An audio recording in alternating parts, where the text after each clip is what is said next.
Hi everyone, welcome to New Bear. I'm Monique and today we're looking at tatting over our tail again.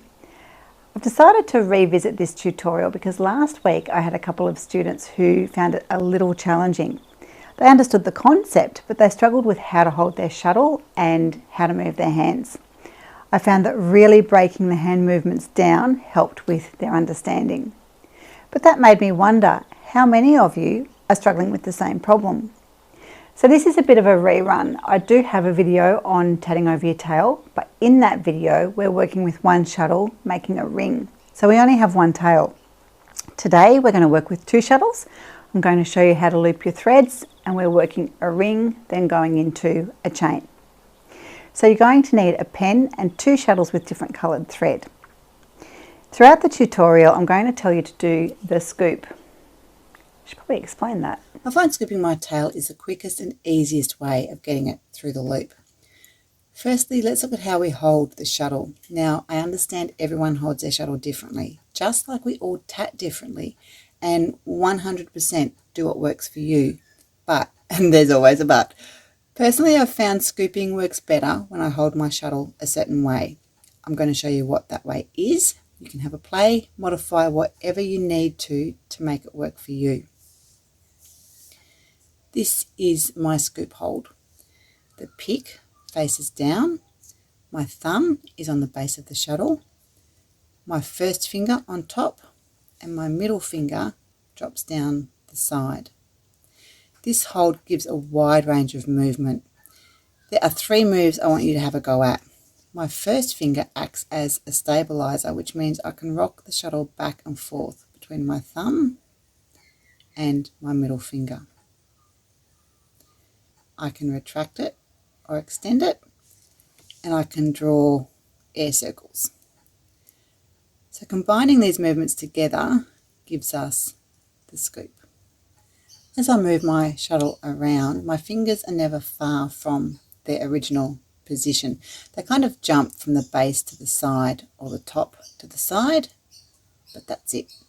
Pretend they're stuck with a bit of blue tack or something. So basically what I'm saying is don't change your hold on the shuttle. Holding it like this or like this reduces your range of movement. If I need to flick my shuttle over, if I'm holding it like this, I'm flicking it and twisting my wrist. I'm not holding it like that. That's going to really reduce your range of movement and make it harder to catch your tail. If you're struggling to work out the position of your fingers, grab a pen. And I could be in trouble here because people hold their pens differently too. I hold mine like this. If you hold yours the same, open your fingers and swap your pen for your shuttle. When we tat over our tail, it needs to run the same path as our core thread, which means when we do it for real, everything is the same colour. Makes it a bit tricky to see what's what. So I'm using different colours to help explain the hows and the whys. We have pink as my working thread, green is my core, and red is my pretend tail, as you do. When we've nailed the technique, I'll show you how we do it for real. We'll loop our threads and tat over two tails. Let's look at our stitches in relation to our core thread. As we know, the double stitch has a first half and a second half.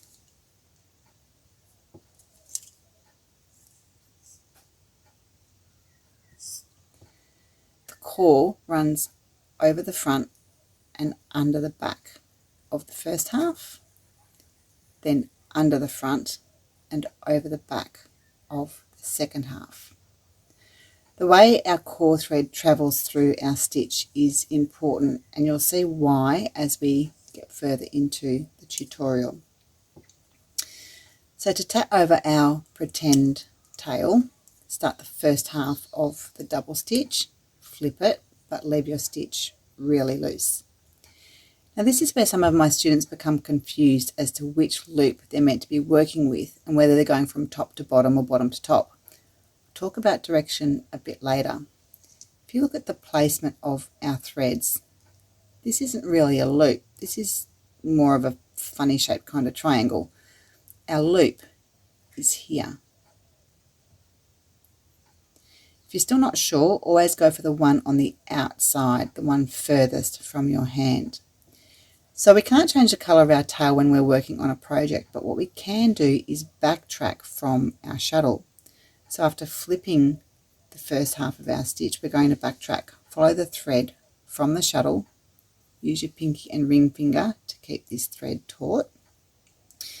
You'll also notice I don't have a huge amount coming off the shuttle. I've got about maybe 15 centimetres or so from the loom in my hand and the shuttle. If your thread's too long, you're really going to struggle to control it. Okay, so we're backtracking, following our core thread. You can see it runs under the loop. Remember when I said the way our core travels through our stitch matters? This is the first half of our stitch, so the core runs over the front and under the back. We need our tail to do the same, but because we're coming from this side, we're going to go under the loop first. This is where I'm going to exaggerate my hand movements and really break them down into individual steps. So our core's taut, we're using our scoop movements to pull our tail through. So rock your shuttle, twist your wrist so the pick faces down, extend your fingers coming up under the loop. And now we're going to scoop. We're drawing our air circles to scoop the tail, pull it through the loop, twist your wrist to flick it through. The tail is now tracking exactly the same as the core, so we can finish by pulling up our stitch. Our tension and scoop change ever so slightly for the second half of our stitch. Make the second half flip but leave loose. Again, thinking back to the double stitch at the start, the way our core travels through our stitch matters. This is the second half, so the core runs under the front and over the back. We need to do the same. We're basically repeating what we just did for the first half, except this time when we backtrack from the shuttle, we're going through the top of the loop. So following our core thread from the shuttle, keep it taut with your fingers, rock your shuttle, twist your wrist so the pick faces down, and extend your fingers ready for our scoop. The other thing we're doing a little differently this time is scooping our tail and our core together. Now they don't need to be scooped together, but they do need to run together. So there's really no point in trying to separate them. It's easier to just scoop them together than fighting to scoop the tail on its own. So once our pick is under the loop, we've started the scoop. This is actually tricky to do slowly. We're going to relax the core thread just enough to allow us to scoop the tail and the core together.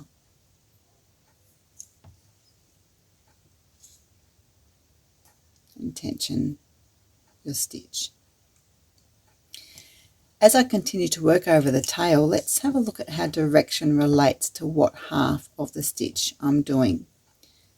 First half, we rock, twist and extend, come up from underneath and scoop. Second half, rock, twist, extend, we go down and scoop. Do that again. First half, rock, twist, extend, and do our air circles coming underneath to scoop. Second half, rock, twist, extend, and go down to scoop. Okay, time to do it with our proper colours. Now you can see the threads coming from my shuttles are super short. This is purely so I can fit everything into the frame of the camera. I'm going to wind more thread off in a minute. We're laying our threads across each other like so. My pink thread lays horizontally with my shuttle to the right. This is shuttle 1 and will be the colour of my rings. My green thread lays vertically with the shuttle at the top. This is shuttle 2 and will be the colour of my chains. Take the end of your horizontal thread, loop it back on itself with the tail sitting above the main thread. Move shuttle 2 so that it's also in horizontal position and bring the tail up. Looping our threads like this means the tail for my rings faces the right way up. Then when I reverse my ring to make my chain, that tail is also facing the right way up. Now we're not using shuttle 2 for a bit, so have a slightly longer tail to minimise the risk of it pulling out. Hold the intersecting threads in the pinch.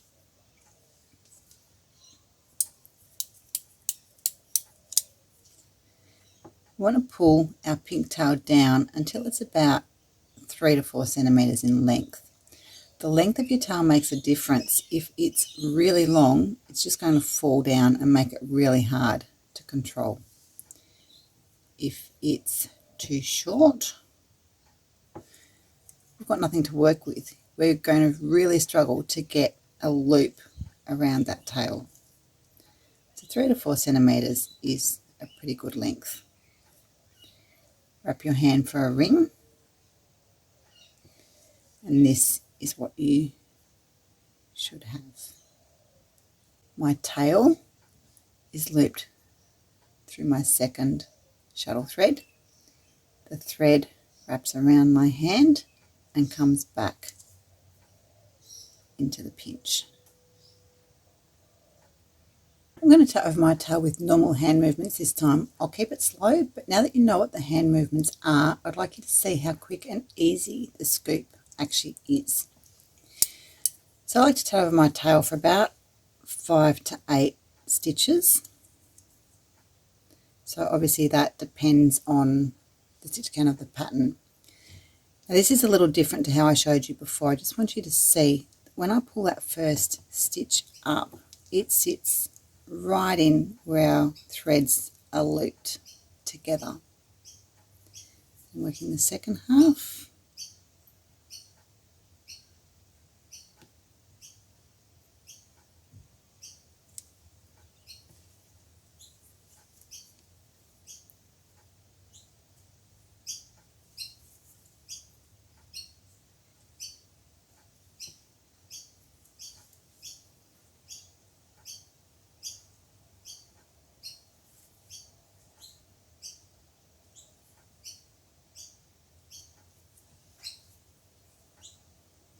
You can also see that by having that tail only 3 to 4 centimetres in length, it's quite easy to just catch the end of it, where if that was longer, I'd be fighting to scoop it through.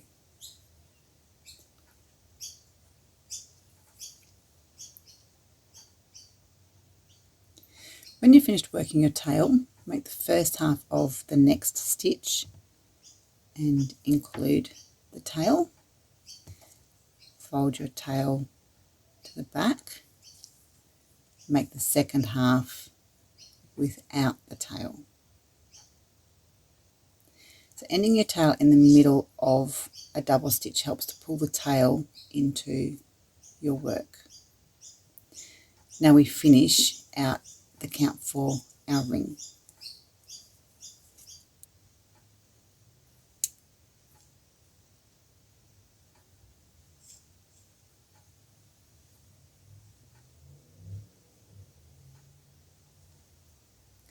Reversing our work, set your hand up for a chain. Adjust the length of your tail.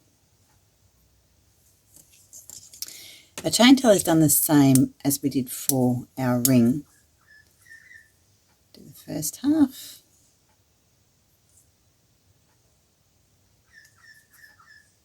Pull that first stitch right into the base. Second half.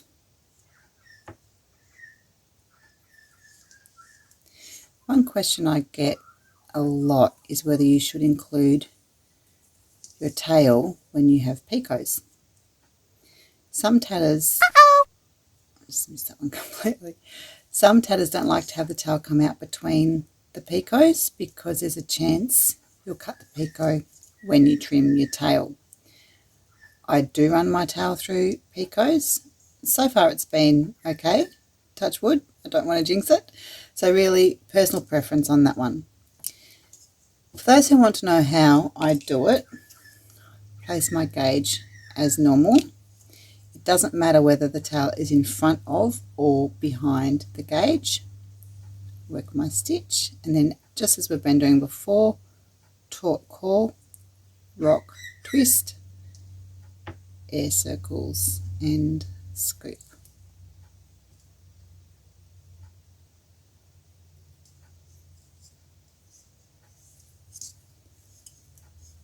Second half.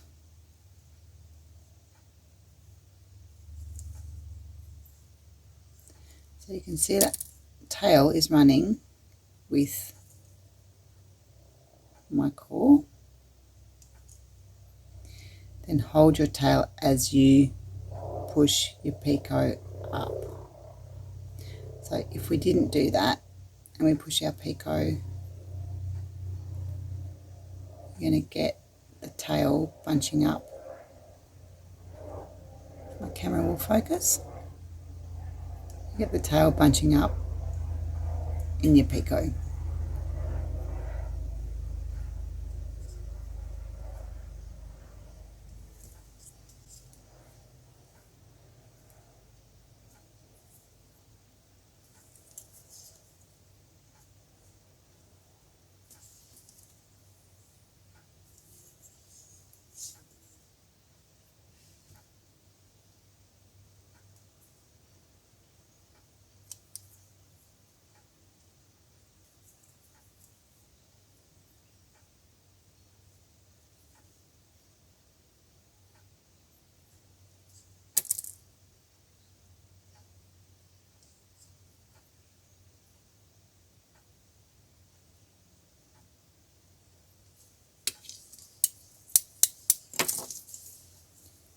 And again, when we've finished tatting over our tail, we end on a half stitch. So make the first half, tail goes to the back, make the second, then continue with your stitches.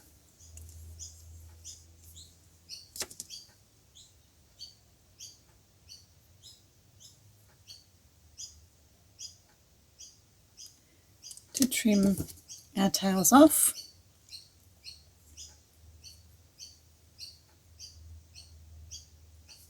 hold your scissors flat against your work.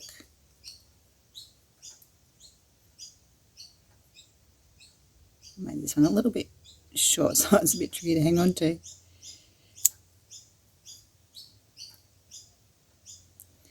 If you do have a tail coming out near your picots, face your scissors away from your picots and again lay your scissors flat against your work to snip.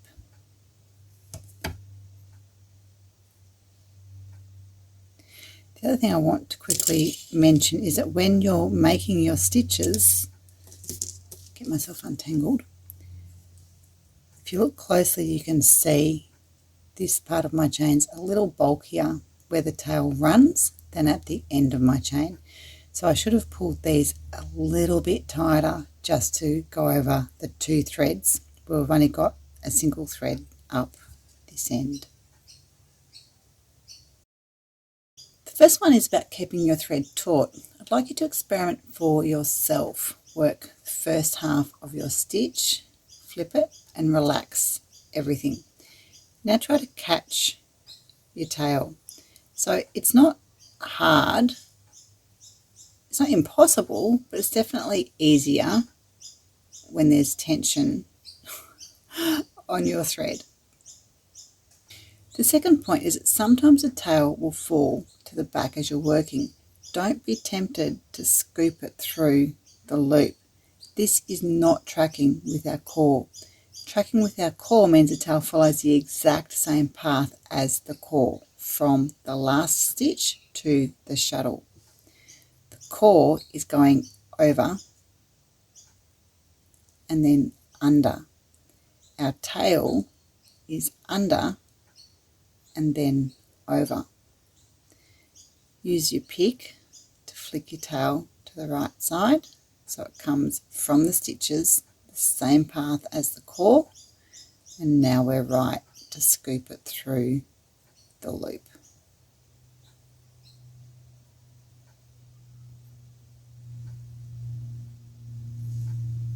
Same thing can happen if we are making the second half of our stitch.